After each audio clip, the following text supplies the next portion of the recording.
because I can't breathe, I can't walk. People say that's an act. Let me try to stand up. Let me try to stand up. Exactly. I am not Andrea. I am not Nicholas Alahverdian. The Batman didn't murder Harvey Dent. He saved my boy. 16 aliases? No, typos. Just while you're answering the question, you could take off the oxygen mask, or is that not? Because we really can't even understand you.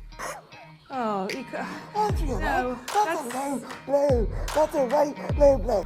Behind you stands a symbol of oppression. What's going on, guys? Today I got a story that's so wacky I cannot even make this stuff up. Have you ever wanted to run for office and then grate multiple people, fake your own death, move across the country and pray to God nobody finds out? I didn't think you have. That's an awfully strange thing to want, but unfortunately one man has done just that. We're going to take a look at everything, all the footage. This will be the only video that you'll need to see on this topic until the trial. Let's take a look. Today, I just learned about one of the most bafflingly unhinged criminal cases I've ever read or watched.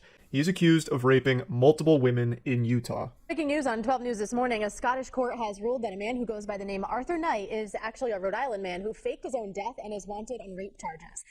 Nicholas Alahverdian, also known as Nicholas Rossi, claimed to have been the victim of mistaken identity and insisted his name was Arthur Knight. A court in Scotland ruled that evidence showed that was not the truth. The person appearing before me is Nicholas Rossi, the person whose extradition is requested by the United States. 35-year-old Nicholas Alahverdian was arrested last year after checking himself into a Scotland hospital with COVID-19 symptoms. In July, Knight was arrested again, and prosecutors matched his fingerprints to Alahverdian's. Friday, prosecutors of the Scottish court revealed they were able to tell he was Alahverdian after matching the tattoos on his arm. I am ultimately satisfied on the balance of probabilities. Alahverdian is accused of raping 2 women in Utah and sexually assaulting another in 2008. Oh, that's some horrible stuff to be accused of. I would want to run away too if I was you, because the punishment you have coming to you is going to be swift. But unfortunately, this guy has been on the run for a long time, so it cannot be swift enough. We were once a normal family, but thanks to the media, our lives have been interrupted. And we'd like privacy, and I would like to go back to being a normal husband. But I can't, because I can't breathe, I can't walk. People say that's an act. Let me try to stand up. Let me try to stand up. Exactly. Let me try to stand up. Let me try. Exactly. What do you say to someone who believes that you are Nicholas Alahverdian? I am not Andrea. I am not Nicholas Alahverdian. I do not know how to make this clearer. What do you say to people who say these are crocodile tears? He's putting on a show. This is all an act. Oh, Andrea, no, that's a low blow. That's a right low blow. Never mind the women and children I hurt. You hurt my feelings by calling me out on the truth. How could you? You know, I find it absolutely ironic that these people who victimize other people, when it comes time to paying for the consequences, to telling people what they have done, and to facing the music, none of them ever want to face the music, and it seems like the bigger the degenerate, the bigger the lies. And it becomes to a point to where it's just blatantly obvious. It's obvious this guy is lying. No one talks like that. No one sounds like that. And his wife isn't even standing up for him. I don't know what in the world sort of arrangement they got going on here, but something is not right. I don't know just what yet, but we will find out here shortly. Out on bail, awaiting his next extradition hearing. who are you? I am Arthur Knight, and this is my wife, Miranda Knight. And unfortunately, there are those who would claim differently. Are you Nicholas Rossi? No. Are you Nicholas Alahverdian? Absolutely not.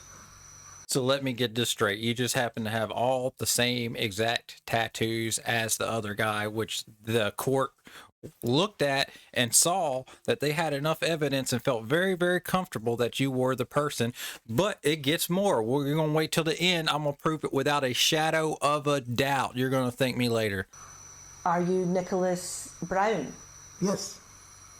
When asked why he changed his name from Nicholas to Arthur, he replied because it was associated with bad childhood experiences in Northern Ireland. Miranda, who claims she married her husband in Bristol 2 years ago, says she was there when Police Scotland arrested her husband in hospital as he recovered from COVID. Arrivals to court for bail hearings were in a wheelchair. An oxygen mask remained on throughout this interview at their Glasgow home. I nearly died. I nearly died, and we are terrified. I nearly died. I died, kind sir, and you don't care. You want me on these grape charges to face what I have done, but I am telling you, I am a sick man. I cannot do it. How can I be a flight risk if I can't even stand? The electric wheelchair is not a prop. There's no faking of this illness. This is a case of mistaken identity. You say you've never been to the United States? Never in my life. They claimed in court you were identified from tattoos. That is not true. There is no evidence whatsoever that there are tattoos, and I've shown that to news reporter after news reporter. Oh, so no tattoos, huh? I don't know what he's done, but he's pulled some sort of hoodoo. There's another interview where he rolls up his sleeves and mysteriously he doesn't have the tattoos, but I don't trust this trickster. It's not like he's going to sit here and take his shirt off for you. No, because he knows he can't do that. So he's going to put makeup on it. Maybe he got it laser removed. I don't know. I don't know how good the technology is, but he has done something here. In this interview with a US network, he did agree to roll up one sleeve. It was up further, right? And have you had any tattoos removed? The man wanted in America to face a rape charge is known to have multiple tattoos. He's done quite a masterful job of hiding himself from the law. Prosecutors in Utah say Nicholas Rossi, also known as Alahverdian, is believed to have used at least 16 different aliases. 16 aliases? No, typos. That's just not even possible. And furthermore, I don't trust someone who's had 3 name changes, let alone 16. If you've changed your name 16 times, there's no way anyone could ever trust you ever. These are very serious charges that this man faces. They claim this man faked his own death to evade those charges. Did you fake your own death? I'm, Sharon, we're sitting having a conversation. I've never been dead to anyone. See, he doesn't even answer the question straight, and he does it with this bag on his face. You can't make him take this bag off for nothing. He does not want you to be able to easily identify him. This man is full of tricks, and if he was an actor, he'd be the worst. There is no Academy Award for this man. After so many years, I know him inside out. I know my husband does not have tendencies as a rapist. You know what she's saying? She's saying that her husband can never get it up and that he's not really attracted that much to women, so she has nothing to fear and doesn't think that he's capable of doing anything like this. But could nothing be further from the truth? I think these last couple clips here will help you decide quite a bit. Just wait. He is going to be needing a very large team on the pitch to try to say that I am a rapist, because not only are we terrified because this is a vicious lie, but we are also incredibly disgusted by the fact that we now have to live our lives in a secretive way because my wife can't even walk down the pavement to get a pint of milk. And it continues. Some people would say you're saying it a secretive way, but you're now speaking to various media outlets, including us. Why? What is the purpose then of this interview? The truth needs to be known. So this is like Prince Harry and Meghan Markle coming out saying, respect our privacy. We want privacy. But yet talking to the media, having them pay them literally hundreds of millions of dollars to talk and reveal this stuff, but say at the same time that they want privacy. No, get the hell out of here. Get out of here. A section of this interview was shown to Brian Coogan, who almost adopted a teenage Nicholas Alahverdian. Both were involved in local politics in Rhode Island, with Alahverdian becoming a critic of the state's child welfare system. I'm 100% sure that it's Nicholas Alahverdian. I will bet $50,000 cash on it, and I'll put the cash up. That is Nicholas Alahverdian. And the more that he says it's not him, and the more that he tries to play a game, the more I want to come to Scotland. I have 5 boys. He's almost like my sixth child. You know when your child's lying to you? I mean, his own stepfather came out and said that's him. You're sure that's him? Well, that's my son. There he is, right there. I know my son. I just know my son. That's definitely Nicky. He's older, but it's him. It's a game of chess that Nick's playing. At the end, he's going to be checkmate out. Guaranteed. Do you hear that? Do you really hear that?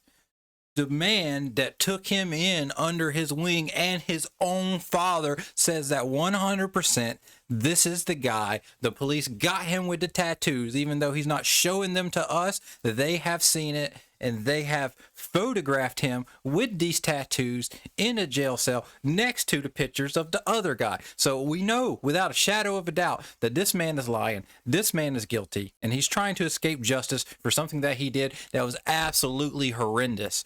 Horrendous. This man hurt multiple people in ways that most of us cannot even fathom. Okay, and now he's not only wanting to walk free, he's wanting to say that he's not this person and absolve himself of complete responsibility of any of his actions that he's ever done. While he lives life on faking COVID with this mask and all this stuff, acting like the biggest victim of the lifetime. Anyways, guys, what do you think of this story? Are you on Team Nicholas Rossi? Do you think he is innocent, that we got to fight the powers that be to make sure that he is not extradited back to America to face somebody else's crimes? Or do you think that this man absolutely done it without a shadow of a doubt, and there is irrefutable proof before this guy even goes to court? Okay, so I'm all for innocent until proven guilty. I'm just saying what the facts look like to me, but I'm nobody, I'm nothing. We got to ultimately wait and let the courts decide, which sometimes justice seems like it doesn't come fast enough, but it's coming. It's gonna be here, and this man's gonna be in jail for the rest of his foreseeable life. Tell me what you think down in the comments. Please like, share, and subscribe if you liked the video. If not, dislike it, that's fine. I love you either way. I'm not going to tell you what you need to do to my video. It's you think the way you think, and I love you for it. But if you don't remember anything that I've said, please remember this one thing. Don't forget to be good on your way to becoming great. See you at the top. Arthur,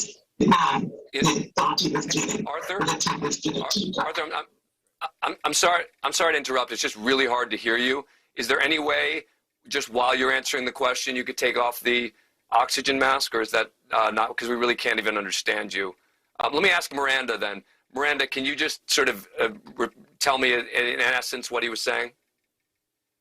David thought I was the tempest in a teapot. So, good evening. Hurricane.